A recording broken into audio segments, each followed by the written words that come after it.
झारखंड में आजकल सबसे ज़्यादा कि अगर कुछ चर्चा में है तो 2-3 चीज़ आपका जो है झारखंड में सबसे ज़्यादा अभी चर्चा में है। सबसे ज़्यादा चर्चा क्या है तो वह है गांडे विधानसभा। गांडे विधानसभा आज के समय में ऐसा है जैसे कि गांडे एक कोई विधानसभा क्षेत्र नहीं, पूरा का पूरा विधानसभा ही वही हो गया है। और दूसरा, राज्य के मुख्यमंत्री हेमंत सोरेन जी, और तीसरा मुख्यमंत्री हेमंत सोरेन जी की पत्नी कल्पना सोरेन। और ये सब जो चर्चा में है वह सब क्यों हैं तो यह सब चर्चा में है ईडी की वजह से। कि अब आप बोलेंगे कि ना ईडी क्यों यहाँ क्यों आना पड़ा। साहेबगंज में जो 1000 खनन घोटाला का जो आरोप है वह 1000 से बढ़कर के 1250 करोड़ रुपए हो गया है। वही सब घोटाले की जांच में ईडी की करते करते आज मुख्यमंत्री हेमंत सोरेन को एक नहीं 7 सम्मान मिल चुका है। और आखिरी सम्मान जो बताया जा रहा है कि जो हेमंत सोरेन जी को जो 7वां सम्मान मिला था वह आखिरी सम्मान है। उसको आखिरी सम्मान इसलिए लोग बोल रहे हैं, आप अपने अनुसार समय और जगह बता दे, वहीं पर आपसे आके पूछताछ कर लेंगे। लेकिन अब जैसा कि 3 जनवरी को इनकी विधायक दल की बैठक हुई थी, विधायक दल के बैठक के बाद सारे विधायकों को रांची में रहने का आदेश जारी किया गया है और किसी भी विधायक को रांची छोड़ने के अनुमति नहीं है। और कोई भी विधायक बिना परमिशन के रांची नहीं छोड़ सकते हैं। जो सत्तारूढ़ के विधायक हैं, जो सत्ता दल के विधायक हैं, उस गठबंधन के जो भी विधायक हैं, जितने भी विधायक हैं, वह सब रांची नहीं छोड़ सकते हैं। अब जो गांडे विधानसभा इतना चर्चा में है, इसमें पक्ष और विपक्ष जो देखिए दोनों कैसे इसमें खेल कर रहे हैं। कि विपक्ष के जो नेता हैं यानी बीजेपी की जो नेता हैं, उनका कहना है कि गांडे विधानसभा में उपचुनाव नहीं हो सकता है, क्योंकि जब राज्य में 1 साल के चुनाव का बच जाता है तो 1 साल के समय में उपचुनाव नहीं होता है। लेकिन जो पक्ष के विधायक हैं या सत्ता दल के विधायक हैं और जेएमएम के और कांग्रेस के मतलब गठबंधन के जो विधायक हैं, कि इन लोगों का कहना है कि जो झारखंड 5वां विधानसभा का जो सत्र है वह 20 जनवरी 2025 तक है, यानी 1 साल से ज़्यादा है। और जो जेएमएम के विधायक हैं सरफराज अहमद, जो गांडे विधानसभा से विधायक थे, जिन्होंने अपना इस्तीफ़ा दिया है, उनकी इस्तीफ़ा यानी 31 दिसंबर 2023 को ही स्वीकार कर लिया गया है। तो उनके मुताबिक कहना है कि नहीं, हमने 1 साल से पहले यानी 20-25 दिन का जो समय है, आप देखेंगे तो यही 20-25 दिन का इसमें खेला है, वही 20-25 दिन पहले उन्होंने अपना इस्तीफ़ा दिया है। खैर इस्तीफ़े में उन्होंने कोई भी जिक्र किया है नहीं कि उन्होंने इस्तीफ़ा क्यों दिया है और इस्तीफ़ा देने के पीछे क्या कारण है। इन्होंने अपने इस्तीफ़े में यह सब कुछ जिक्र नहीं किया है। लेकिन गांडे के ही पूर्व विधायक जो बीजेपी के विधायक हैं के लक्ष्मण सोनकार, उनका कहना है और वह मीडिया में ऐसा बोलते हुए दिख रहे हैं और कह रहे हैं कि इनकी मुख्यमंत्री हेमंत सोरेन जी के साथ डील हुई है, तभी यह 10 महीने पहले अपनी विधायकी से यह इस्तीफ़ा दिए हैं। बिना डील के यह मतलब इस्तीफ़ा नहीं दे सकते हैं। और इनके साथ बड़ा डील हुआ है, इन्हें पैसों के डील हुआ है और इन्हें राज्यसभा भेजने के लिए भी डील हुई है। यह सब डील होने के बाद वह अपना विधायकी से इस्तीफ़ा दिए हैं। अब इसमें आप एक चीज़ और इस गांडे विधानसभा में एक चीज़ और दिलचस्प देख सकते हैं कि इस्तीफ़ा 31 दिसंबर को दी जाती है, स्वीकार कर लिया जाता है। उसके ठीक यानी 1 सप्ताह के अंदर ही जो जेएमएम के विधायक हैं, जेएमएम के जो नेता हैं, वह इलेक्शन कमीशन ऑफ झारखंड यानी झारखंड की जो चीफ इलेक्शन कमीशन है, उनके पास जा कर के उपचुनाव के लिए ज्ञापन सौंपते हैं और उनसे अनुरोध करते हैं कि उस विधानसभा में यानी गांडे विधानसभा में उपचुनाव कराया जाए। विपक्ष के जो नेता हैं, बीजेपी का नेता है, वो क्या उनका कहना है कि नहीं, वहाँ 1 साल से कम के समय में उपचुनाव नहीं कराया जा सकता है। अब यहाँ पे देखिए कितनी जल्दबाजी है नेताओं को उपचुनाव की। मतलब 31 दिसंबर को विधानसभा सदस्य से वह इस्तीफ़ा देते हैं, विधायकी से इस्तीफ़ा देते हैं और उसके ठीक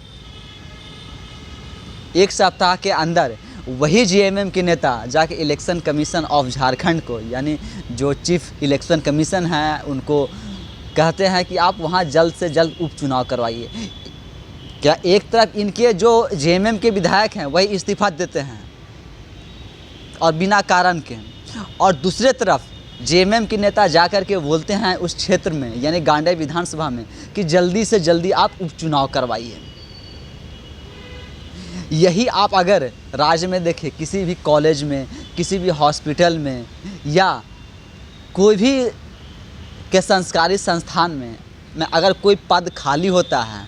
कोई भी व्यक्ति रिटायर होता है, या किसी तरह से वहाँ का पद खाली रहता है, ज़िले में और पद खाली होता है, तो 6 दिन के अंदर, यानी 1 सप्ताह के अंदर कोई भी नेता वह पद नहीं भरा जाता। आप देखेंगे कि वैसे वैसे पद 1-1 साल तक, 2-2 साल तक क्या खाली पड़े रह जाते हैं, पर उन्हें भरा नहीं जाता है। लेकिन गांडे विधानसभा के लिए नेताओं अपनी कुर्सी के लिए 1 सप्ताह के अंदर इलेक्शन कमीशन ऑफ झारखंड तक पहुंच जाते हैं कि जल्द से जल्द आप चुनाव करवाइए। ऐसा लग रहा है कि जैसे अगर वहां उपचुनाव नहीं होगा तो राज्य में आपातकाल हो जाएंगे, राज्य में पता नहीं क्या दिक्कत आ जाएगी, या राज्य में ऐसे क्या अंधकार छा जाएंगे कि गांडे विधानसभा का उपचुनाव इतना जल्द से जल्द कराना ज़रूरी है। लेकिन जो गांडे से जो पूर्व विधायक हैं, बीजेपी के ही विधायक हैं के लक्ष्मण स्वर्णकार, उनका कहना है कि नहीं, गांडे विधानसभा से उपचुनाव इसलिए करवा रहे हैं ताकि जो मुख्यमंत्री हेमंत सोरेन के ऊपर जो ईडी की गिरफ्तारी की जो तलवार लटक रही है, अगर उन्हें गिरफ्तार किया जाता है, वह गिरफ्तार होता है, तो उस परिस्थिति से निपटने के लिए कि गांडे विधानसभा से अपनी पत्नी को चुनाव लड़वा करके, यानी कल्पना सोरेन को चुनाव लड़वा करके मुख्यमंत्री के रूप में उन्हें बैठा सकते हैं। कि वैसे आप अगर देखें तो मुख्यमंत्री हेमंत सोरेन के अलावा भी उनके परिवार के सदस्य जेएमएम से ही विधायक हैं और विधानसभा के सदस्य हैं। इनकी भाभी जो कि वह भी के विधायक हैं और जेएमएम की ही विधायक हैं, और इनके छोटे भाई के बसंत सोरेन भी, वह भी जेएमएम के ही विधायक हैं। लेकिन हेमंत सोरेन जी कि विश्वास के पात्र वह सब नहीं है कि अपने भाभी को वह मुख्यमंत्री बना दे या अपने छोटे भाई को वह मुख्यमंत्री बना दे। इसके लिए उन्होंने गांडे विधानसभा का सीट खाली करवाया ताकि अपनी पत्नी को वह मुख्यमंत्री बना सके। क्योंकि बताया जाता है कि मुख्यमंत्री हेमंत सोरेन का विश्वास के पात्र अभी और कोई नेता दिख नहीं रहे हैं, सिर्फ और सिर्फ पत्नी ही दिख रही है जिनके लिए वह सीट खाली करवाया गया है। तो क्या हेमंत सोरेन गिरफ्तार होंगे, उन्हें ईडी द्वारा गिरफ्तार किया जाएगा, यह सब एक सिर्फ राजनीतिक माहौल पूरा झारखंड में बना करके और लोगों को मुद्दे से भटका करके और रखे रहेंगे। जैसा कि अब चुनाव का समय आ गया है, तो जब चुनाव में जाएंगे तो दोनों तरफ से, यानी पक्ष और विपक्ष दोनों के आरोप और प्रत्यारोप का राजनीति करेंगे कि उन्होंने काम नहीं करने दिया, तो ये विपक्ष वाले बोलेंगे कि नहीं, उन्होंने काम नहीं किया, सिर्फ भ्रष्टाचार ही किए। कि अगर 1-2 सम्मान आप देखें तो कोई बात नहीं, 7-7 सम्मान स्किप करने के बाद भी अगर ईडी इन्हें गिरफ्तार नहीं करती है तो क्या ऐसा माना जाएगा कि यह सब सिर्फ एक तरह से सिर्फ खेल खेल रहे हैं और इन्हें कार्रवाई करने की मंशा नहीं है, चाहे ईडी की हो या केंद्र सरकार की हो। केंद्र सरकार नहीं चाहती है कि न कोई भी सख्त कदम उठाए, और अगर केंद्र सरकार और ईडी कोई भी सख्त कदम उठाने से अगर डर रही है तो क्यों डर रही है? क्या उन्हें इस बात का, जैसा कि मुख्यमंत्री हेमंत सोरेन द्वारा और जो विपक्ष जो झारखंड के सत्ताधारी के नेता हैं वह आरोप लगाते हैं कि नहीं, यह सब राजनीतिक षड्यंत्र है और राजनीतिक षड्यंत्र के तहत ही कार्रवाई की जा रही है और यह कार्रवाई गैर कानूनी तरीके से कार्रवाई की जा रही है। तो क्या ईडी को या केंद्र सरकार को इन्हें इस बात का डर है कि हम हेमंत सोरेन को अगर गिरफ्तार करते हैं तो हमारे पास सबूत नहीं होंगे, हम सबूत नहीं दे पाएंगे, कोर्ट में हम सबूत नहीं पेश कर पाएंगे, उस समय हमारी किरकिरी हो जाएगी।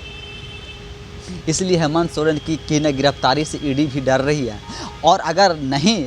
अगर पुख्ता सबूत है, ईडी के पास पुख्ता सबूत है, तो वह गिरफ्तारी से फिर क्यों डर रही है? जैसा कि आप लोग देखे होंगे कि जब हेमंत सोरेन जी को, मुख्यमंत्री हेमंत सोरेन जी को जब पहला ईडी का सम्मान आया था, उसमें भी ना लोग कुछ इसी तरह से ना कयास लगा रहे थे। तब आप देखे थे कि पूरा झारखंड में पूरा झारखंड से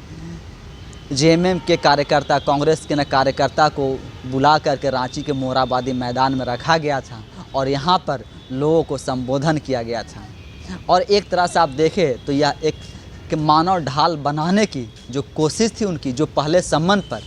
कि अब शायद फिर से वही करने की यह कोशिश में है कि जिस तरह से पहला संबंध पर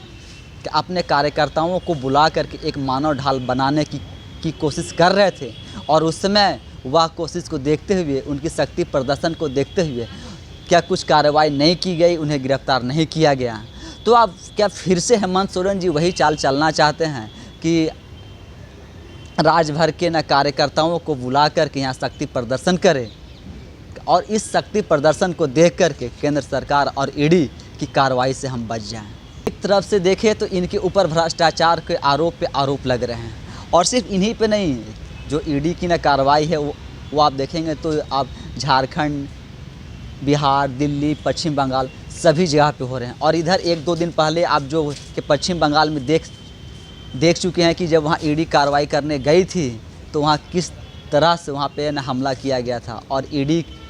की गाड़ी पे न तोड़ फोड़ की गई थी। ईडी के जो ऑफिसर थे उन्हें के मारा खदेड़ा गया था। शायद 1-2 लोग आप सर फूटा हुआ भी देख के जो अधिकारी जो वहाँ पश्चिम बंगाल में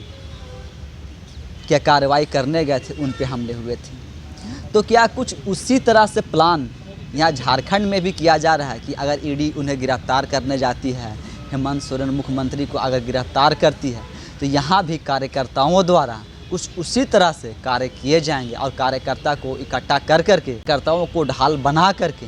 ईडी के कार्रवाई से बचने की कोशिश कर रहे हैं। क्योंकि अगर इन्हें भी कहीं ना कहीं डर सता रहा है और इन्हें लगता है कि इन्होंने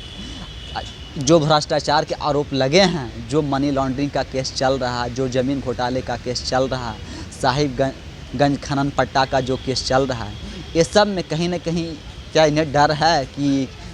अगर ईडी चाहेगी तो इन्हें फंसा सकती है और इन्हें उसमें फंसने का डर है। क्या ईडी की कार्रवाई से बचने के लिए